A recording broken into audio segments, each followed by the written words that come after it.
আজকে রাতের খাবার ভাত, আর এদিকে হলো রুটি, আর এই যে মাংসের তরকারি।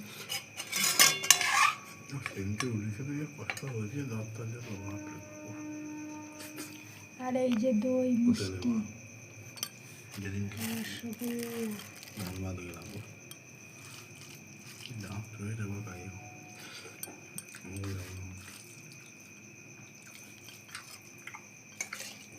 কত রকম কথা যে বলবে তার কোনো ঠিক নেই। পার্টি বলে দিয়েছে তোমার সব রেডি হয়ে গেলে তারপর বলবো। আজকে ফোন করে গাড়ি যাওয়ার কথা ছিল,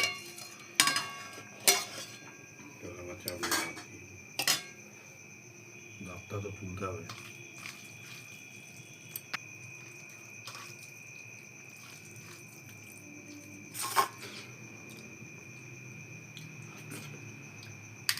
একবার সব রেডি করে কাজের দিকে চলে গেল।